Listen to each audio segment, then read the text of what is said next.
박정희 소장이 우리가 거사를 도모하고 있는데 뭐 날짜까지는 얘기할 필요 없죠.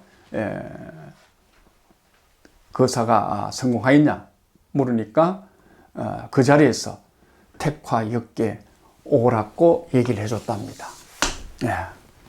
그러면서 이 글을 써줬겠죠.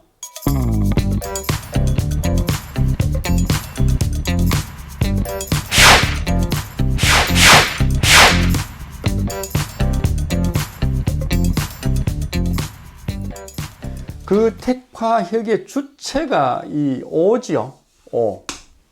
오입니다. 오는 보통 우리가 임금, 그죠? 가장 또는 뭡니까? 회사 사장, 회장, 뭐 이제 장을 얘기하죠.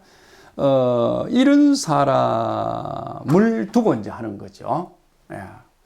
이런 사람이 소위 혁명을 하면, 혁신을 하면 어떻느냐? 이제 이렇게 보는 거죠. 이렇게 봅니다. 요 효사가 이렇습니다.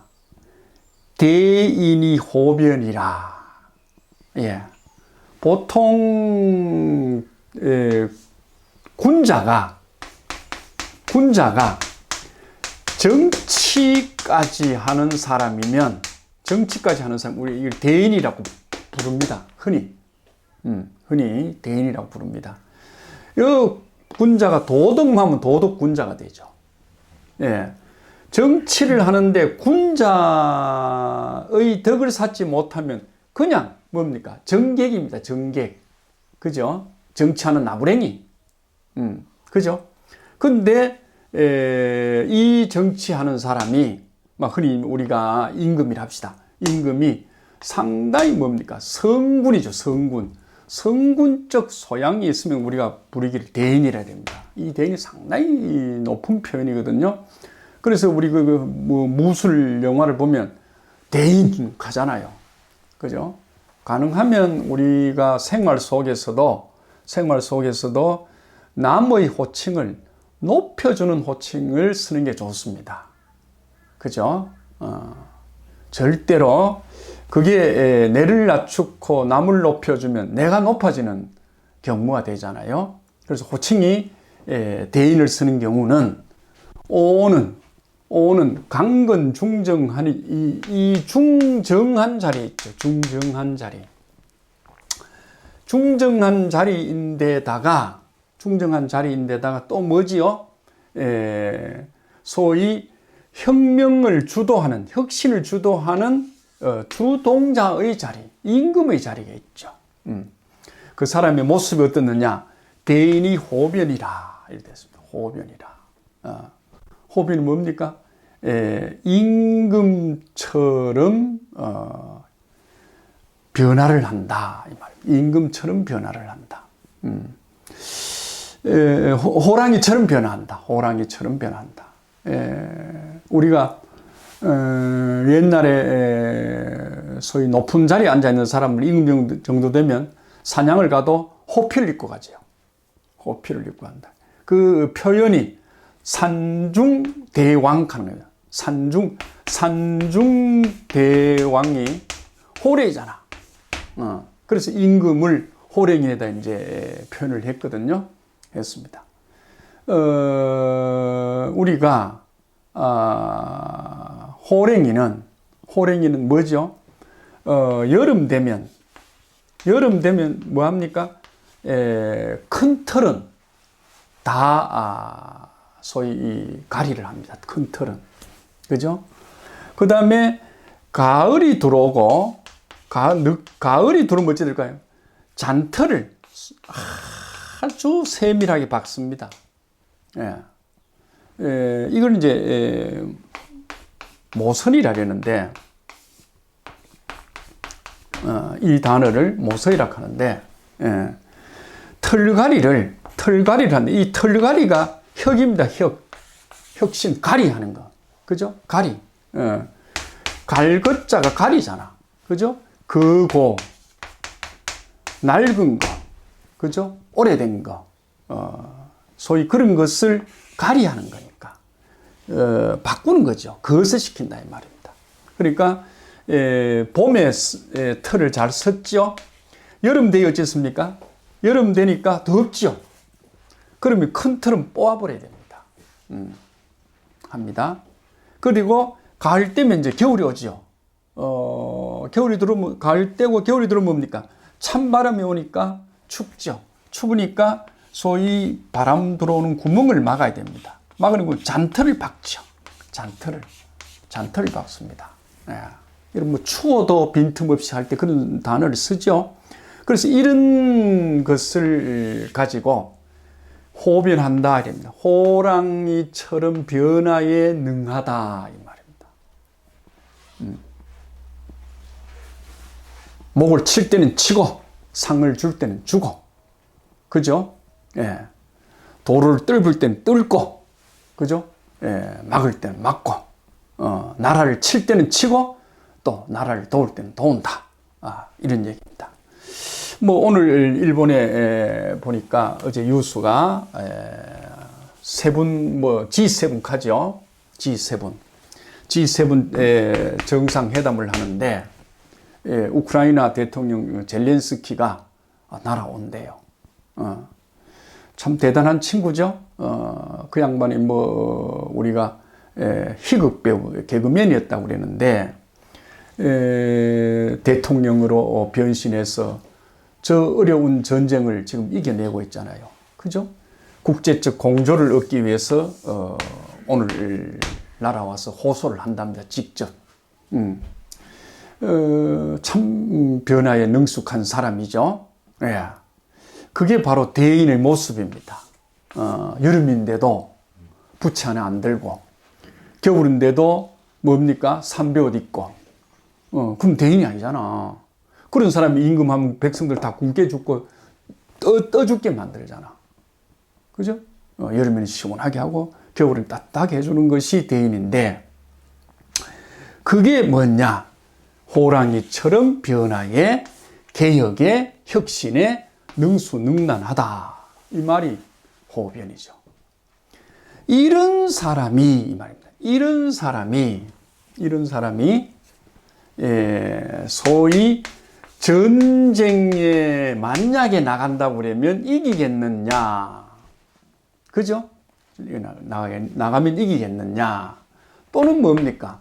저 나라에, 피폐한 나라에, 우크라이나 같은 나라에, 전쟁하는 나라에 우리가 원조를 해줘도 국제적으로 문제가 없겠는가? 라고 만약에 하늘에 묻는다고 하면,